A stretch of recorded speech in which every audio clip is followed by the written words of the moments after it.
नमस्कार, news one India में आप सभी का स्वागत। आपके साथ मैं अर्चना कौशल। होली के रंग आयुर्वेद के संग। जब फागुन की मस्ती हवा में घुलने लगती है, चारों ओर रंगों की फुहार होती है और ढोल नगाड़ों की थाप पर दिलों को झूमने पर मजबूर कर देती है, तब पता चलता है कि होली आ गई है। लेकिन क्या आप ये जानते हैं कि ये सिर्फ रंगों और उल्लास का त्योहार नहीं, बल्कि आयुर्वेद के मुताबिक शरीर, मन और प्रकृति को संतुलित करने का भी एक प्राकृतिक जरिया है। और इन्हीं सभी बातों को समझने की कोशिश की वैद्य राहुल त्यागी से हमारे सहयोगी तमन्ना शर्मा ने। तो चलिए जानते हैं आखिर आयुर्वेद की नज़र में होली क्या है, इसके फायदे और नुकसान कितने हैं, किस तरह के रंगों का इस्तेमाल और खाने के लिए किन बातों का ध्यान रखना चाहिए। देखिए इस रिपोर्ट में। नमस्कार, आप सभी का स्वागत है न्यूज़ वन इंडिया में और मैं आपके साथ तमन्ना शर्मा। जी हाँ, होली का त्यौहार जिसे सिर्फ भारतवर्ष के लोग नहीं, तमाम विश्व स्तर पर लोग इंतज़ार करते हैं। एक साल के बाद होली आती है, सब बहुत धूमधाम से मनाते हैं। रंगों का त्यौहार है, नई नई डिशेस बनती है, नए नए व्यंजन बनते हैं खाने के लिए। लेकिन इन रंगों से हमें कितना नुकसान पहुंच रहा है? जो केमिकल भरे रंग हम लोग लगा रहे हैं एक दूसरे को, अपने परिवारजनों को, और जो व्यंजन खा रहे हैं उससे हमारे स्वास्थ्य पर क्या कुछ प्रभाव पड़ रहा है, इसी पर चर्चा करने के लिए मेरे साथ मौजूद हैं वैद्य राहुल त्यागी। सबसे पहले आपका हमारे चैनल पर बहुत बहुत स्वागत है। मेरा पहला सवाल यही रहेगा, आयुर्वेद होली को कैसे समझता है? आयुर्वेद की नज़र में होली क्या है? सबसे पहले तो मैं आपके श्रोताओं को और आप सभी को होली की मुबारकबाद देता हूं, होली की हार्दिक शुभकामनाएं।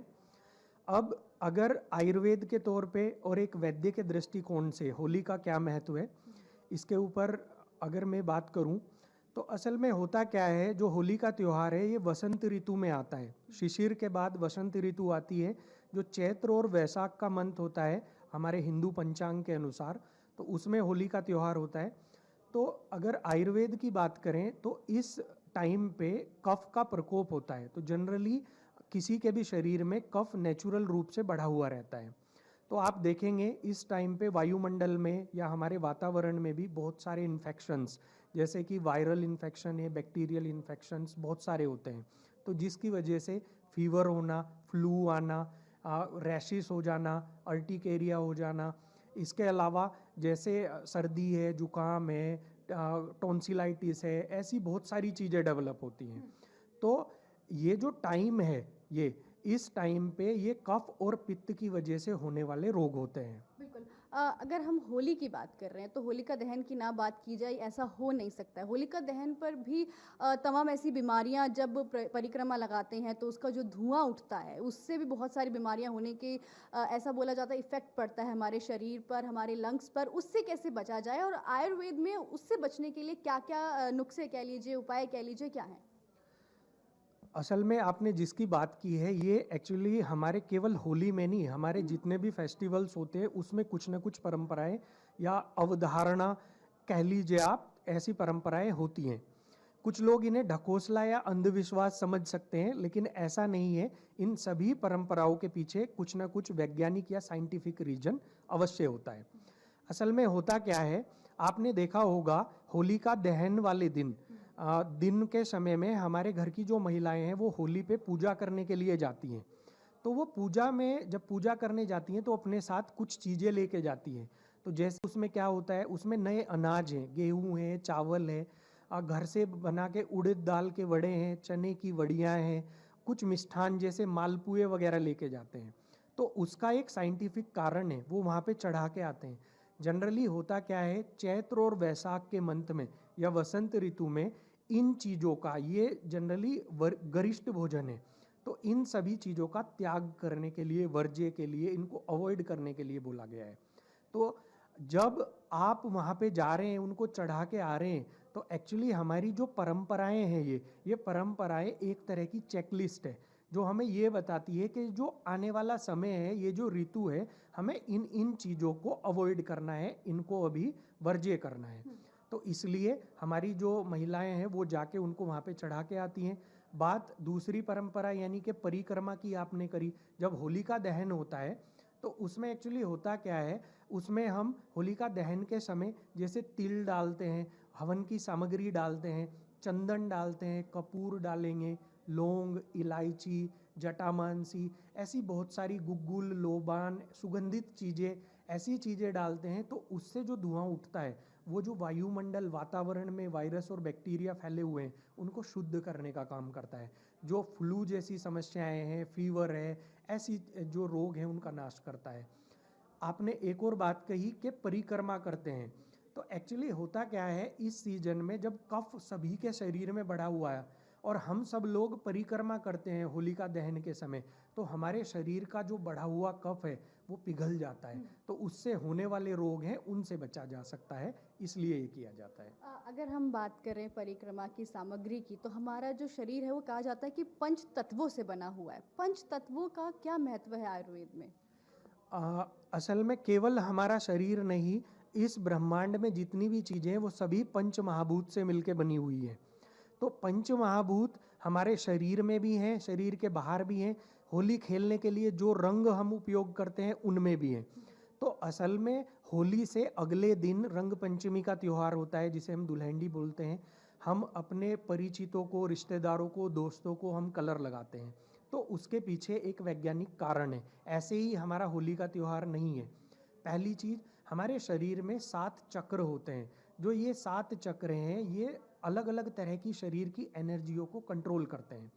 तो इन 7 चक्रों को एक्टिवेट करने के लिए अलग अलग कलर होते हैं। तो जब हम कलर लगाते हैं तो उससे हमारे 7 चक्र एक्टिवेट होते हैं। दूसरी चीज़, अगर हम पंचमहाभूत की बात करें तो हमारा शरीर भी पंचमहाभूत से मिलके बना है। तो अगर हमारे शरीर में किसी भी महाभूत का डिसबैलेंस होता है, मतलब वो कम हो गया या ज़्यादा हो गया, तो वो रोगों का कारण बनता है। हमारे जो रंग हम उपयोग करते हैं वो भी सब अलग अलग महाभूत से बने हुए होते हैं। जैसे पंच महाभूत हैं, उनमें पृथ्वी महाभूत है, उसका पीला रंग होता है। जल महाभूत यानी कि पानी है, उसका गहरा नीला यानी कि डीप ब्लू कलर है। उसके बाद अग्नि महाभूत है, उसका लाल रंग होता है। वायु महाभूत है, उसका हल्का नीला या आसमानी रंग है। और आकाश महाभूत है, उसका हल्का नीला या आसमानी है, और वायु महाभूत का हरा रंग होता है। तो इसलिए ये जो महाभूत हैं, जब इन्हें हम कहीं लगाते हैं शरीर पे किसी के, या कोई हमें लगाता है, तो हमारे शरीर में जो पंच महाभूत हैं उनका बैलेंस बनता है, और हमारी जो बॉडी है, माइंड है, सोल है, वो इम्बैलेंस नहीं होती, वो बैलेंस की अवस्था में रहती है। बिल्कुल, अगर हमने होलिका दहन की बात करी, होली के अंदर तमाम रंगों से जब रंग दिए जाते हैं, एक दूसरे को रंग लगाया जाता है खुशी ठिठोली पे। और होली एक ऐसा त्यौहार है जो आज से नहीं सदियों से चला आ रहा है। पहले घर पर रंग बनाए जाते थे, अब केमिकल के रंग बनाए जाते हैं। लेकिन कुछ लोग दूर दराज अपने घर से दूर रहते हैं, अब ना उनको ना चाहते हुए भी वो नहीं, अब जो जैसे जो कॉलेज में पढ़ रहे लोग हैं या स्टूडेंट्स हैं, वो अपने घर से दूर हैं, फिर उनको तो केमिकल के रंगों से होली खेलनी पड़ती है। वो कैसे बनाएं अपने घर पर रंग, जैसे पहले बनाए जाते थे? पहले घर पर हल्दी से रंग बनाया जाता था, बेसन से बनाए जाते थे। जो स्टूडेंट्स रह रहे हैं या जो लोग घर पर बनाना चाहते हैं रंग, वो कैसे इन केमिकल के रंगों से बचें? जी, होता क्या है, आपने देखा होगा कि पुराने समय में लोग जो है प्राकृतिक रंग यूज करते थे। तो उनके बनाने के लिए जैसे चंदन है, हल्दी है, उसके अलावा जैसे बेसन होता है, कॉर्नफ्लोर जो मक्का का आटा होता है वो है, मेहंदी है, टेसू के फूल हैं, इनसे कलर बनाते थे। तो आजकल क्या होता है, आजकल हम मार्केट से आर्टिफिशियल कलर यूज़ करते हैं। तो जो हमारे आर्टिफिशियल कलर हैं वो जब उन्हें स्किन पे लगाया जाता है तो स्किन का डिहाइड्रेशन करते हैं, ड्राइनेस क्रिएट करते हैं, स्किन डिजीज़ जैसे रैसिस हो जाना, अर्टिकेरिया हो जाना, ऐसी चीज़ें डेवलप करते हैं। इनके बजाय अगर हम प्राकृतिक रंगों का उपयोग करते हैं तो वो शरीर में उबटन के जैसा काम करता है। आपने देखा होगा शादी के टाइम पे भी दूल्हा है, दुल्हन है, उनको उबटन लगाया जाता है। तो उसके पीछे भी एक कारण होता है कि उनकी स्किन है उसमें निखार आए, उनका स्वास्थ्य है उसमें निखार आए। तो उद्वर्तन के बारे में आयुर्वेद में बोला है, उद्वर्तनम कफहरम मेदसो प्रविलायनम स्थिरीकरणम अंगानाम त्वक प्रसाद करम परम। मतलब जो हम नेचुरल कलर अपने शरीर पे लगा रहे हैं तो वो उद्वर्तन, उबटन जो है वो कफ का नाश करता है। इस सीजन में जैसे हमने बताया कि कफ बढ़ता है तो उस कफ का नाश करेगा। मेदसो स प्रविलायनम, मतलब जो एक्सेसिव फैट है, ओबेसिटी है, उसको कम करने का काम करता है। और बताया है स्थिरीकरणम अंगानाम, शरीर में स्टेबिलिटी लाता है। त्वक प्रसाद करम परम, हमारी जो स्किन है उसमें उसकी टोनिसिटी बढ़ाता है और कॉम्प्लेक्शन को अच्छा करता है। तो इसलिए नेचुरल कलर ही अगर हम यूज करें ज़्यादा अच्छा है। अब उनको हम नेचुरल कलर को घर पे कैसे बना सकते हैं? जैसे आप अगर प्राकृतिक लाल रंग की बात करें, नेचुरल रेड कलर जो होता है, तो जैसे चुकंदर है, बीटरूट है, हमारे घर पे मिल जाता है। हम उसमें मिक्सर में डालेंगे, उसको मैश करेंगे, थोड़ा सा उसमें पानी डालेंगे, उसका जूस निकाल लेंगे। उसमें थोड़ा हम गुलाब जल डालें और कॉर्न फ्लोर जो मक्का का आटा है वो मिक्स करें। उसको अच्छी तरह मिक्स करके उसे सुखा दें आप। सूखने के बाद वो लाल रंग का गुलाल या लाल रंग का रंग बन जाता है। ऐसे ही अगर आपको गुलाबी बनाना है तो उसमें टेसू या पलास के फूल हैं, उनका आप रस निकाल लीजिए, उसमें बेसन का आटा है वो मिक्स कर लीजिए, हल्का गुलाब जल डाल लीजिए, उससे आप गुलाबी बना सकते हैं। हरा रंग आपको बनाना है तो हरे के लिए सब्जियां हैं, जैसे पालक होता है, तो पालक को आप उसका पालक का हरे धनिए का रस निकाल लीजिए, उसमें आप बेसन या कॉर्न फ्लोर का आटा मिक्स करिए, गुलाब जल मिक्स करिए, उसको सुखा दीजिए। सूखने के बाद वो प्राकृतिक हरा रंग बन जाता है। तो अगर हम इन रंगों को लगाते हैं होली में अपने चिर परिचितों को, अपने रिश्तेदारों को, तो उससे नुकसान नहीं होता। इवन जो अगर स्किन डिजीज़ हैं, किसी को रैशेस हैं या स्किन पे एलर्जी है, वो चीज़ें ठीक हो जाती हैं, क्योंकि हम वहाँ पे आर्टिफिशियल कलर या केमिकल नहीं यूज कर रहे हैं, इवन हम मेडिसिन यूज कर रहे हैं उसके लिए। बिल्कुल मैं आपसे आखिरी सवाल लेते हुए ये बोलना चाहूँगी, न्यूज़ वन इंडिया की जो जनता है उनको आप क्या संदेश देना चाहेंगे कि होली वाले दिन किन चीज़ों से बचें, क्या खाएं और कैसे अपने आप को सुरक्षित रहकर भी एक अच्छे से होली मनाएं? मैं आपके श्रोताओं को ये संदेश देना चाहूँगा कि होली ऐसा त्यौहार है जो साल में एक ही बार आता है, तो होली खेलना अवश्य चाहिए, लेकिन कुछ सावधानियों के साथ। तो वे सावधानियाँ क्या हैं?